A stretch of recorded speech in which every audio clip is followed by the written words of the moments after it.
வணக்கம். நான் தமிழாளி Kennedy Jacqueline பேசுகிறேன். இன்றைய தலைப்பு காரைக்கால் அம்மையார்.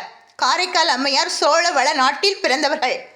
வணிகர் குலத்தில் பிறந்து வணிகர் தத்தன் என்பவரின் மகளாக வளர்ந்தவர்கள்.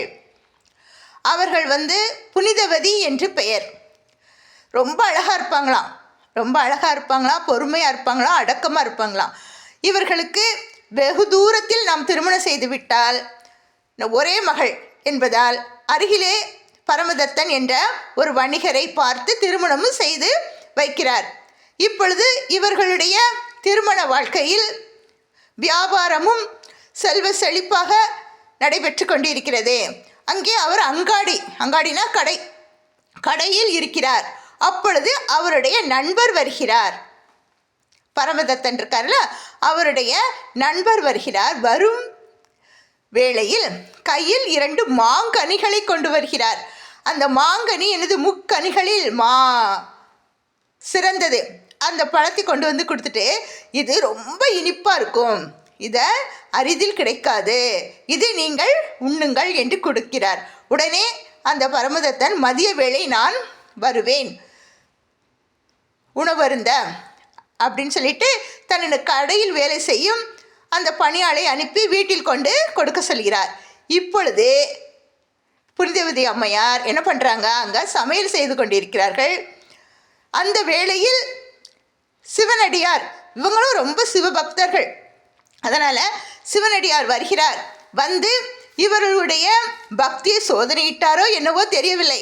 வந்தவர் மதிய உணவு அருந்து வேளையில் வருகிறார். அப்போல்லாம் அப்படிதான், மதிய சாப்பாடு சாப்பிடுகின்ற நேரத்தில் வருகிறவர்களை உபசரிப்பது தான் இல்லத்து அரசிகளுக்கு பண்பு. உடனே என்ன பண்ணாங்க, சாப்பாடு பரிமாறி கொண்டு இருக்கிறார்கள். அப்போ நினைக்கிறாங்க, 2 பழம் இருக்குது, இந்த பழத்தில் ஒரு பழத்தை நாம் என்ன பண்ணலாம், அடியாருக்கு கொடுத்துடலாம், என்றைக்குமே மறைச்சி வைக்கக்கூடாதான். யாராவது வராங்கன்னு தெரிஞ்சவொடனே நம்ம சில பேர் என்ன பண்ணுவாங்க, சில வீடுகளில் அந்த சாப்பாடோ எதையோ எடுத்து ஒழிச்சு வைப்பாங்க. அப்படிலாம் ஒழிச்சு வைக்காதீங்க. அந்த மாதிரி உடனே என்ன பண்ணாங்க, அந்த பழத்தை வெட்டி கொடுக்குறாங்க. அவர் சாப்பிட்றாரு. சாப்பிட்ட உடனே இப்பொழுது யார் வரா, மத்தியான சாப்பாட்டுக்கு பரமதத்தன் வராரு. அவர் அந்த புனிதவதி அம்மையாருடைய கணவர் வருகிறார். வந்தவர் சாப்பிட்டுட்டே இருக்கும்போது நான் கொடுத்த அந்த மாம்பழம் இருக்குல்ல, அதை என்ன பண்ணுறாங்க கேட்குறாரு. உடனே இந்த அம்மா என்ன பண்ணுறாங்க, கொண்டு போய் கொடுக்குறாங்க, அறுத்து வச்சு கொடுக்குறாங்க. கொடுத்தவொடனே அவர் சாப்பிட்டுட்டு, இதுவரைக்கும் இந்த சுவையான பழத்தை நான் சாப்பிட்டதே இல்லையே, இவ்வளவு சுவையாக இருக்கே. நம்ம ஊருங்களெல்லாம் பார்த்திங்கன்னா, கிராமங்களில் திருநெல்வேலி பக்கத்தில் பார்த்திங்கன்னா, கேரளாவிலேருந்து ஒரு மாம்பழம் வரும். அந்த மாம்பழம் பார்த்திங்கன்னா ஒரு மாதிரி ரெட் கலராக இருக்கும், மேலே அழகாக ஒரு டாட் இருக்கும். அந்த பழம் ரொம்ப இனிப்பாக இருக்கும். அதே போல் நம்ம தருமபுரி மாவட்டத்தில் பார்த்திங்கன்னா மல்கோவா மாம்பழம் மல்கோவா மாம்பழம்னு சொல்கிறாங்க தானே. சேலத்து மாம்பழம், தித்திக்கு மாம்பழத்துக்கு பெயர் பெற்றதே சேலத்து மாம்பழம் தான். இப்போ பிரிஞ்சிட்டதுனால அது கிருஷ்ணகிரி மாங்கனியாக மாறிவிட்டது. தருமபுரி பிரிஞ்சு கிருஷ்ணகிரி ஆகிட்டுச்சு. அப்போ என்ன பண்ணுவாங்க, அந்த மாதிரி பாட்டெல்லாம் சின்ன பிள்ளையில பாடுவோம்ல, அந்த மாங்கனி அவ்வளோ சுவையாக இருக்குதான். அதனால தான் அதுக்கு முதல் பெயர் வச்சுருக்காங்க, பலா வளை அப்படின்னு சொல்லிட்டு. இப்போது இந்த பழத்தை கொண்டு வந்து கொடுத்தோடனே அந்த இவர் என்ன பண்ணுறாரு, இன்னொரு பழம் இருக்குது, அந்த பழத்தையும் கொண்டு வந்து கொடுங்க அப்படின்னு சொன்னோன்னே இவருங்க அம்மா என்ன பண்ணுறாங்க, உள்ளே போய் இறைவன்கிட்ட வேண்டுறாங்க. ஐயோ, நான் கொடுத்தேன்னு சொல்லியிருந்தாலும் ஒன்றும் சொல்லியிருக்க மாட்டார், இருந்தாலும் சிவபெருமான்கிட்ட நம்ம கேட்டு பார்ப்போமேன்னு சொல்லிட்டு, நான் உங்கள் மேலே உண்மையான பக்தி உடையவளாக இருந்தால் எனக்கு இப்பொழுதே ஒரு கனி கொடுக்க அப்படின்னு உடனே கையில் கனி வந்துடுச்சு. உடனே அதை வெட்டி கொண்டு போய் கொடுக்குறாங்க. அதை சாப்பிட்டா முதல்ல சாப்பிட்ட பழத்தை விட இந்த பழம் ரொம்ப சுவை அவ்வளோ சுவையாக இருக்குது, 7 மடங்கு. உடனே அந்த கேட்குறாரு, ஆமாம், ஒரு மரத்தில் எப்படி கனி வேறுபாடு இருக்கும் அப்படின்னு கேட்குறேன். அப்போ இவங்க பொய் சொல்லக்கூடாது தானே கணவர்கிட்ட. அப்போது இவங்க உண்மையை சொல்லிடுறாங்க. இந்த மாதிரி சிவனடியார் வந்தார், அவர்கிட்ட கொடுத்துருக்கேன், பாதி ஒன்று கொடுத்துட்டேன், இன்னும் ஒன்று தான் இருந்துச்சு, அதனால நீங்கள் கேட்டவுடனே நான் என்ன பண்ணிட்டேன், இறைவன்கிட்ட வேண்டுனேன், ஒரு பழம் கிடச்சிதுன்னொடனே. அப்போது இது உண்மையாக இருந்தால் இப்பொழுதே என் கண் முன்னே இன்னொரு மாம்பழத்தை வரவழை பார்க்கலான்னு சொல்கிறாரு. அப்போது இந்த அம்மா என்ன பண்ணுறாங்க, திரும்பவும் சிவபெருமான்கிட்ட வேண்டுறாங்க. மாங்கனி வந்துடுது. வந்த உடனே அந்த பழத்தை பார்த்தோன்னு இவர் நினைக்கிறாரு, ஐயோ இதுவரைக்கும் நாம் வாழ்ந்தது யார் கூட? தெய்வத்தன்மை பொருந்திய பெண்ணிடமெல்லாம் வாழ்ந்து வருகிறோம் என்று கூறி என்ன பண்ணுறாங்க, யாருக்குமே சொல்லலை. நான் வணிக நிமித்தமாக வெளியில் செல்கிறேன் என்று கூறிவிட்டு போனவர் தான். வரவே இல்லை. 1 மாதம் ஆகி 2 மாதம் ஆகி 3 மாதம் ஆகி 1 ஆண்டுக்கு மேலே 2 ஆண்டுக்கு மேலே ஆயிடுச்சு. இந்த அம்மா வருவாங்கன்னு அந்த காலத்துலலாம் அப்படி தானே, நம்பிக்கை தான் வாழ்க்கை, கணவனே கண்கண்ட தெய்வம் அப்படின்னு சொல்லிட்டு இவங்க என்ன பண்ணுறாங்க, கணவன் பொய் சொல்ல மாட்டான் அப்படின்னு சொல்லிட்டு உட்காந்துட்டே இருக்காங்க. அப்போது ஒருத்தர் ஓடி வராரு. ஓடி வந்து, அம்மா புனிதவதி அம்மா, நான் பாண்டிய நாட்டில் மதுரையில் யாரை பார்த்தேன்? பரமதத்தன் உங்கள் கணவரை பார்த்தேன் அப்படின்னு சொல்லிட்டாங்க. உங்களை கொண்டு போய் நாங்கள் அங்கேயே சேர்த்துடுறோம் வாங்கன்னு. இந்த அம்மாவுக்கு சந்தோஷம்னா மகிழ்ச்சி, நம்முடைய கணவர் கிடைச்சிட்டாரு. பாவம் இல்லை அந்த அம்மா, என்னென்ன கனவுகள்லாம் கண்டாங்களோ, எவ்வளவுலாம் ஏங்கினாங்களோ. அப்பா, உடனே என்ன பண்ணுறாங்க, சரின்னு போகிறாங்க. அங்கே போய் பார்த்தா அவர் இந்த அம்மாவை ஒரு மடத்தில் உட்கார வச்சுட்டு அவங்க போய் சொல்கிறாங்க, இந்த மாதிரி அந்த அம்மாவை புனிதவதி அம்மாவை கூட்டிகிட்டு வந்திருக்கோம், நீங்கள் வாங்கன்னு. உடனே என்ன பண்ணுறா, அவர் வேகமாக ஓடி வராரு. ஓடி வந்தவர் சும்மா நிற்கல, அந்த அம்மா காலை தொட்டு கும்பிடுறாரு தெய்வமேன்னு. இந்த அம்மா என்ன பண்ணுறாங்க, என்னோட கணவனே காலில் வந்து விழுகிறாரு, என்ன காரணம்னே அவர் சொல்கிறாரு, வந்தவர் ஒரு துணையும் கூட்டிகிட்டு வராரு, இது என்னுடைய மனைவி, இது என்னுடைய குழந்தை.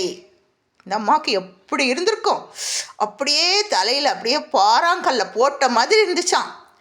அப்போ தான் அவங்க நினச்சாங்களாம். அப்போ அவர் சொன்னாரா, நான் உங்களை திருமணம் செய்தேன், ஆனால் தெய்வத்துடன் தான் வாழ்ந்தேன் என்பது எனக்கு புரிந்து விட்டது. இனிமேல் நான் உங்களுடன் வாழ முடியாது, ஏன்னா நீங்கள் தெய்வத்தன்மை உடையவர்கள் அப்படின்னு சொல்லிட்டாராம்.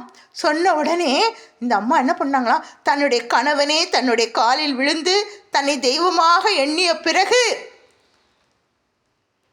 நாம் பின்தொடரக்கூடாது அப்படின்ட்டு என்ன பண்ணாங்களாம், எனக்கு பூத உடம்பு பேய் உருவம் என்னுடைய அழகெல்லாம் போட்டோம், எனக்கு அழகே வேண்டாம், எதுக்கு இந்த அழகு அப்படின்னு சொல்லிட்டு அந்த அம்மா என்ன பண்ணுறாங்களாம், நேரே கைலாய மலைக்கு போகிறாங்களாம்.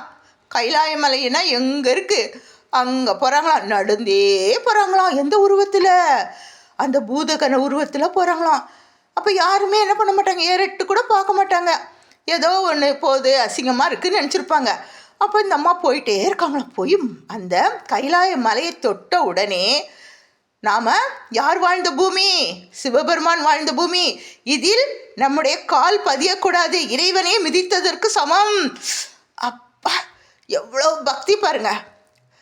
சிவபெருமானையே நாம் காலால் மிதித்ததற்கு சமம் என்று பக்தி நிறைந்த பெண்மணி அல்லவா, பக்தியை ருசி பார்த்தவர்கள் அல்லவா, இறைவனுடைய பக்தி அடைந்தவர்கள் அல்லவா. அதனால் என்ன பண்ணுறாங்க, தன்னுடைய காலால் தலைகீழ போகிறாங்களாம்.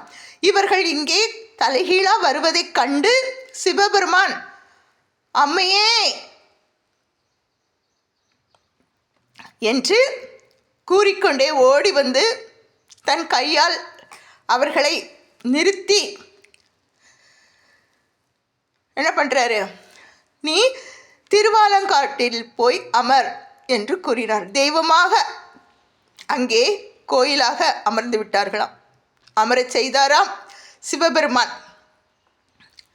அவர்களுடைய காரைக்காலிலும் காரைக்கால் அம்மையாருடைய கோயில் இருக்கிறது, இங்கேயும் திருவாலங்காட்டிலும் இருக்கிறது.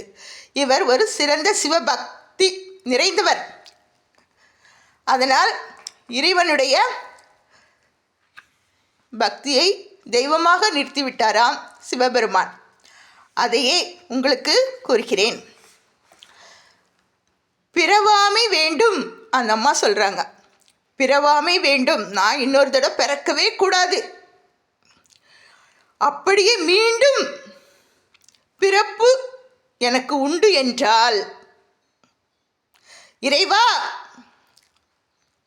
இறைவா உனை என்றும் மறவாமை வேண்டும் உன்னை நான் மறக்கவே கூடாது. இன்னும் வேண்டும், இன்னும் வேண்டும். நான் பாடி ஆடி அரவா உன் அடியின் கீழ், உன் பாதத்தின் கீழ் இருக்க வேண்டும் என்று சோழ மண்டலத்தில் பிறந்த பெண். சோழ மண்டலம் என்றால் சாதாரண மண்டலம் அல்ல. சோழர்கள் வாழ்ந்த அந்த தவ பூமியில் பிறந்த காரைக்கால் அம்மையார்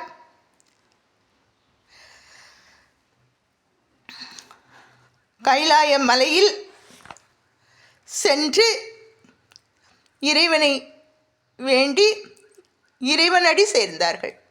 இறைவனாக இறைவியாக எல்லோர் மனதிலும் நின்றார்கள். அன்பே சிவமான இறைவனுடைய அடியில் சேர்ந்து விட்டார்கள். அப்போ அந்த மதுரையில் கேட்டார்களாம். யார்கிட்ட? அந்த பரமதத்தனிட்டனுடைய குழந்தையிடம் கேட்டார்களாம். பெண் குழந்தையாம். அந்த பெண் குழந்தையிடம் கேட்டார்களாம், அம்மா உன் பெயர் என்ன என்று. அதற்கு அந்த குழந்தை கூறியதாம், புனிதவதி. அப்பொழுதுதான் உணர்ந்தார்களாம், அந்த புனிதம் நிறைந்த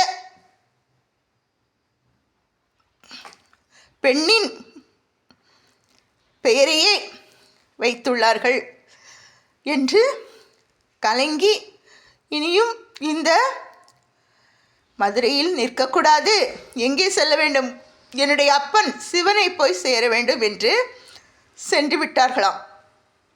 நன்றி, வணக்கம். இதை கேட்டு லைக் பண்ணுங்கள், ஷேர் பண்ணுங்கள், சப்ஸ்கிரைப் பண்ணுங்கள். உங்கள் தமிழாளி கென்னடி ஜாக்லின்.